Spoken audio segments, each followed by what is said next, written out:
All right, now in this video we want to look at some example problems section um, from section 9-1, and I have asked you to do some of the odds, so I took some of the evens. Remember what we're looking at. We're looking at the addition formulas for sine and cosine, which are labeled right up here.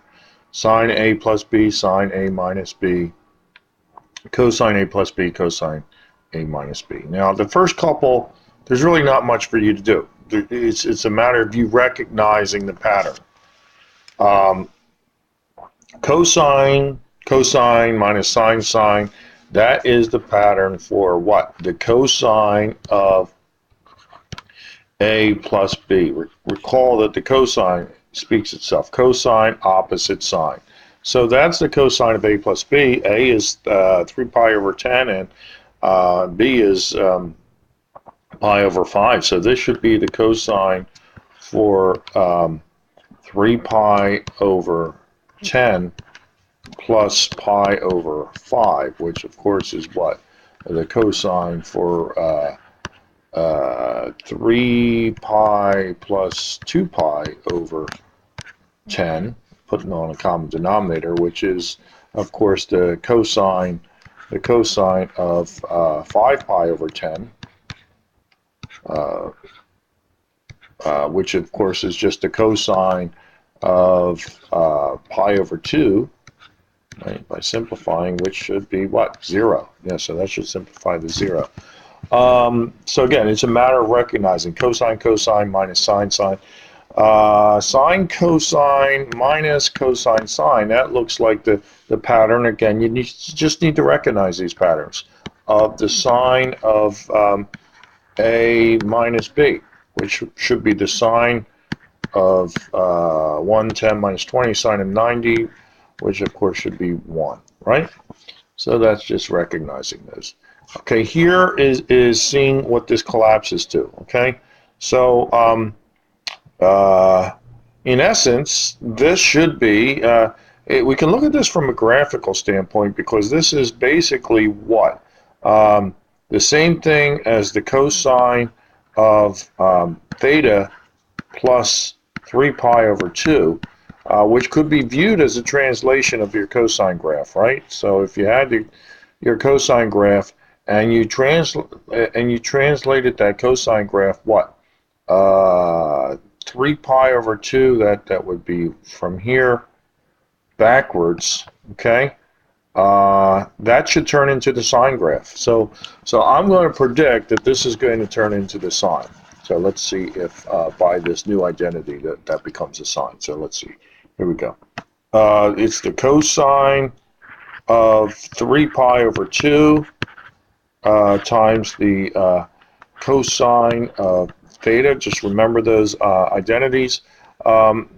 Cosine, cosine, opposite, minus sine of 3 pi over 2, and then the sine of theta, right? The cosine of 3 pi over 2, where's 3 pi over 2? Okay, remember, unit circle, 3 pi over 2, down here, 3 pi over 2.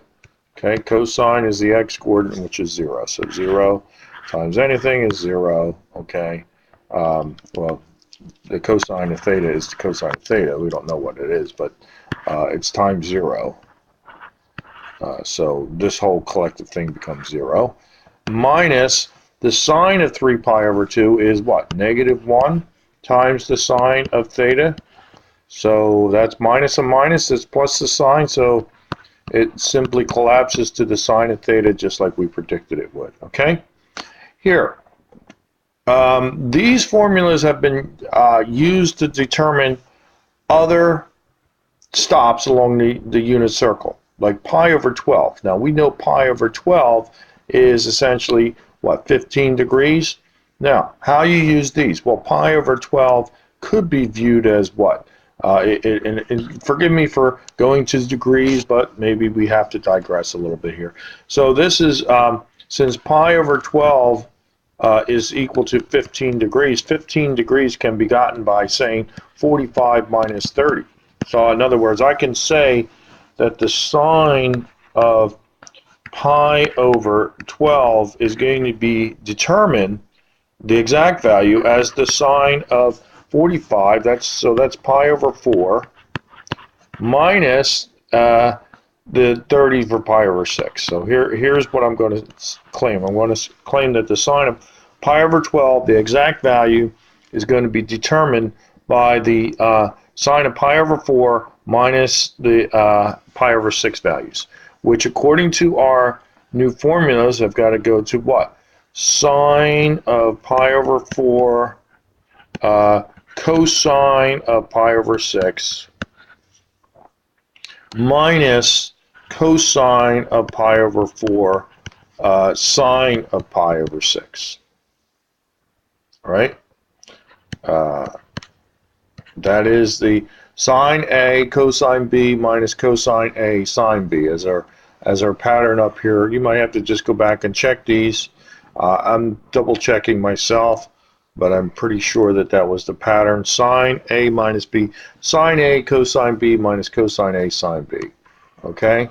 Sine A cosine B minus cosine A sine B. So let's get back to that problem.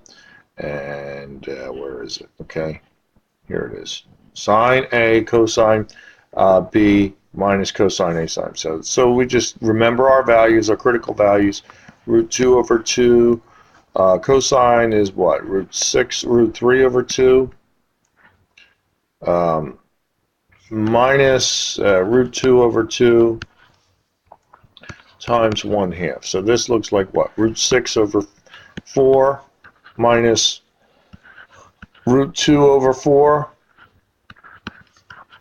So the exact value of the sine of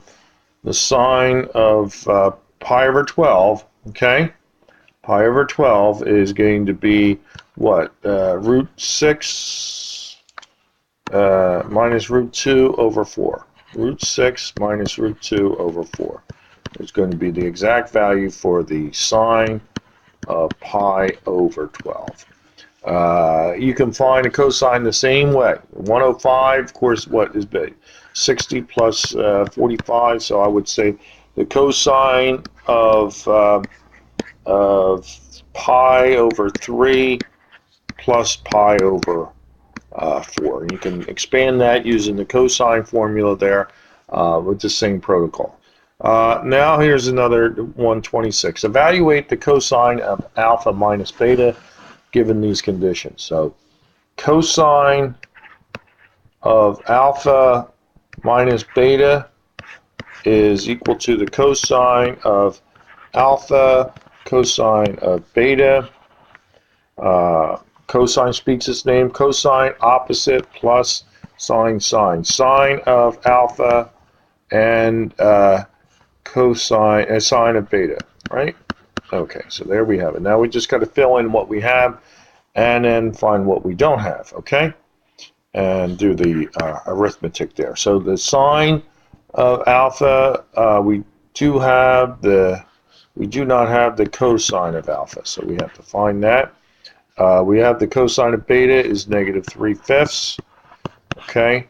Plus the sine of alpha we have is 12/13, and the sine of beta we do not have. So we're going to find those values kind of reminiscent of what we did in the earlier exercises. So we need sine of beta and we need cosine of alpha. So we know that alpha is determined on the basis of a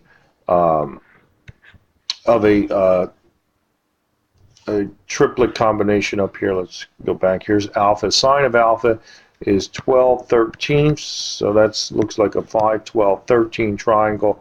We need the cosine of alpha. We need to pay attention to what quadrant we're in. So the cosine of alpha is going to equal, of course, cosine adjacent over is 5/13, but because we're in here, the second quadrant, the cosine is going to be negative. So we're going to have that's going to be negative 5/13 times that value of negative 3/5. And let's see. Now we have to come to the beta angle. So cosine of beta is negative 3/5. So cosine, here's beta. Cosine is adjacent over hypotenuse. Cosine is 3/5, and we're after the sine, which would be a 3/4/5. So we've got the sine beta is 4/5. What quadrant are we in? We're in the third quadrant, where the sine and the cosine are both going to be negative, so that's going to be a negative 4/5. Okay, so now we just do the work with the fractions and be done with it. So what's this give us? This gives us 15/65 positive plus a negative 48 65ths. So it looks like we're going to have what? Negative 33 is that right? Yeah, negative 33/65 is going to be the answer to that. So that's how you proceed with those problems.